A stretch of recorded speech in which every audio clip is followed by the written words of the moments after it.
You know what that music means. Round 2 Wrestling is back. I am Slim the Kid. Thank you for tuning in to podcast number 12 here on the 22nd of March, 2022. We have a lot to go over just like we do in every single one of our podcasts, so here we go. Starting off with the rumors portion of Round 2 Wrestling. Fightful Select reports Jonathan Gresham is in talks with Ring of Honor and AEW. May work for one or both promotions. Tony Khan recently purchased Ring of Honor and all the rights, libraries, and everything that goes with Ring of Honor, including a handful of wrestlers. What he does with them is yet to be seen. This is an interesting rumor, and whether or not Jonathan Gresham is brought to the AEW roster has yet to be seen. Dave Meltzer said on Wrestling Observer Radio that AEW wants Bret Hart, teases Hart managing FTR and or some part in the Owen Hart Cup tournaments. This would be great. Bret Hart was the original presenter for the Heavyweight Championship back in 2019 when AEW first started. So to get them, to get Bret Hart underneath the AEW banner would be a huge thing, especially since FTR just cut ties with Hall of Famer Tully Blanchard. According to Fightful Select, Impact wrestler Hernandez is finished with Impact Wrestling. The former LAX member is leaving on good terms and could return to work for Impact at a later date. PW Insider reports former TNA wrestler Raka Khan is facing charges for interfering with child custody and has a court date June 3rd in El Paso, Texas. Khan faces up to 2 years imprisonment if found guilty. All right, that concludes our rumors portion of Round 2 Wrestling. We will move on to the news section. Joey Janela confirms he will not be re-signing with AEW after his contract expires, says he has no hard feelings. Along with this note, several wrestlers from AEW have come forward and say that working with Janela is dangerous.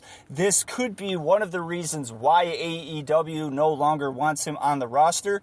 Also a creative choice. He's very difficult to insert into a storyline. They tried it by pairing him with Sonny Kiss a couple years ago. It worked out okay, but we really haven't heard or seen anything from Janela since. So maybe him leaving and working once again on the independent circuit could be the best thing for him. New Japan Pro Wrestling Sanada has a fractured orbital bone. This occurred at the New Japan Cup against Will Ospreay. No timetable has been announced for the return. This is a confirmed piece of news. Cody Rhodes is under WWE contract. Debut at WrestleMania 38, according to PW Insider. This is the worst kept secret in pro wrestling right now. Seth Rollins has been bitching and complaining on Raw and any other medium that he's been looking for an opponent for WrestleMania, and all signs have pointed to Cody Rhodes with several references, not only on Raw, but again on other mediums as well. Supposedly today, he made his Cody Rhodes, that is, made his WWE debut at NXT, but under a completely different moniker and name. Whether or not that is actually true, I have not been able to confirm. WWE signee and former Olympic gold medalist Gable Stevenson wins his second consecutive NCAA wrestling title and retired from amateur wrestling. WrestleVote's sources say WWE's pay-per-view from the UK will be broadcast Saturday, September 3rd at Principality Stadium in Wales. AEW has begun a working relationship with another Japanese pro wrestling promotion, this time DDT Pro. Will continue to work with New Japan Pro Wrestling and any other organizations that are interested. Okay, moving on from the news portion of Round 2 Wrestling, we are introducing a new bit into Round 2 Wrestling, and that is a Did You Know section. Did You Know will be little bits of information or little quips of information about wrestlers, promotions, or just the industry in general that you may or may not know about.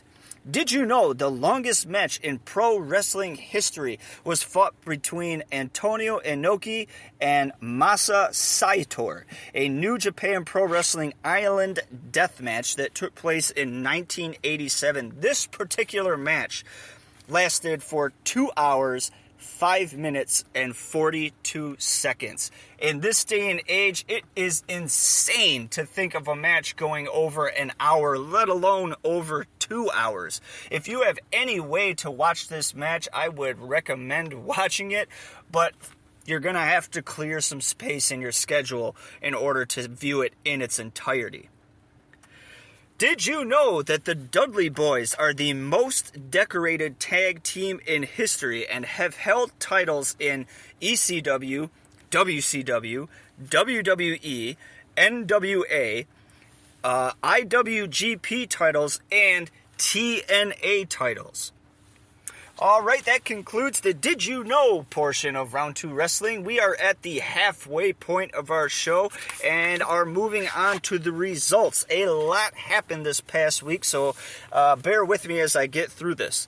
Thunder Rosa becomes the new AEW Women's Champion, defeating former champion Dr. Britt Baker, DMD, in a cage match last Wednesday night on Dynamite.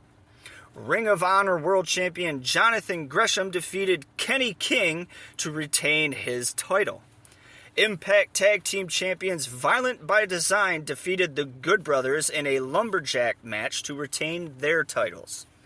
Impact Knockouts Champion Tasha Steelz defeated former Impact Champion Mickie James to retain her title in a street fight. Ring of Honor and AAA champion Rena de Reinas defeated champion. I'm sorry. I've completely butchered this. I wrote this the wrong way. Ring of Honor and AAA Rena de Reinas champion Deonna Purrazzo defeated Willow Nightingale to retain both titles. The Briscoes defeated Commonwealth Connection to win the 2022 Crockett Cup. Jax Dame defeated Anthony Mayweather this past weekend to win the NWA National Championship. All right, that concludes the results portion of Round 2 Wrestling. We apologize for slaughtering the name of AAA Rena de Reinas, but again, this is something that is just going to happen from time to time. Our match of the week comes from the far-off time of 2002, specifically November 17th, 2002. The place, New York City, New York. The venue, Madison Square Gardens.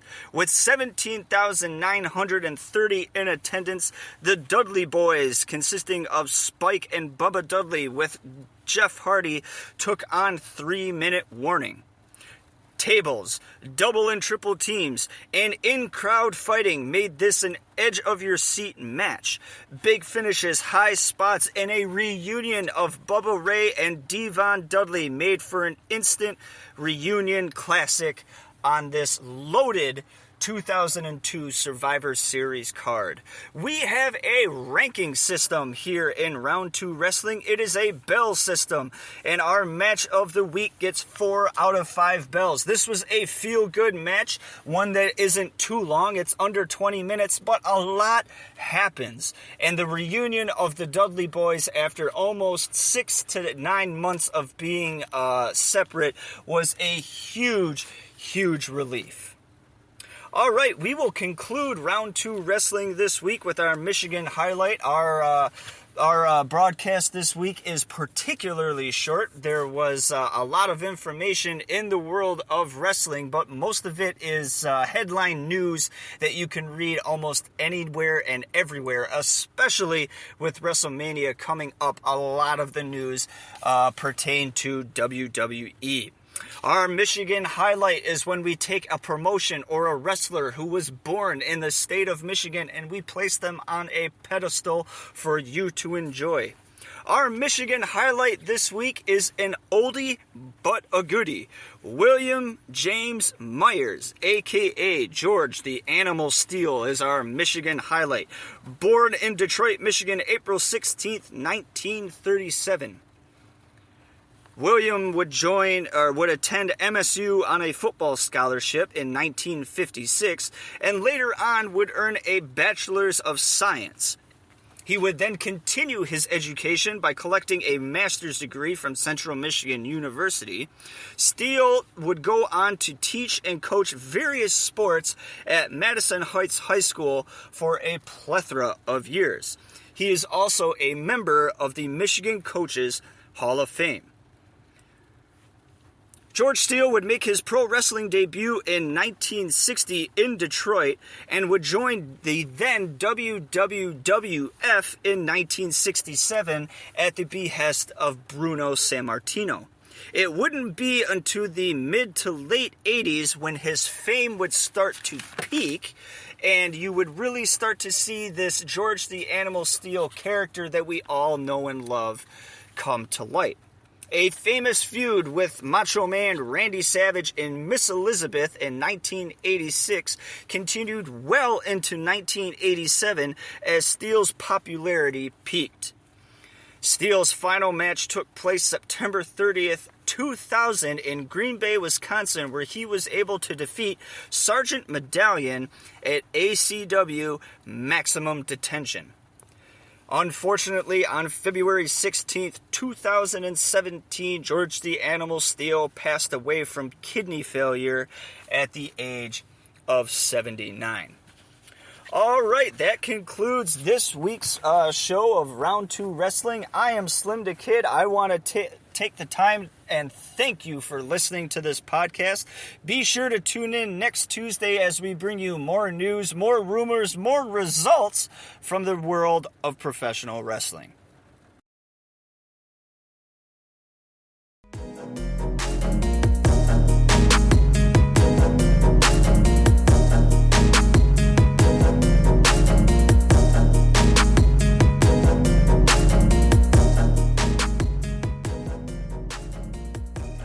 Round 2 Wrestling is brought to you by Slim the Kid and Spreaker.com.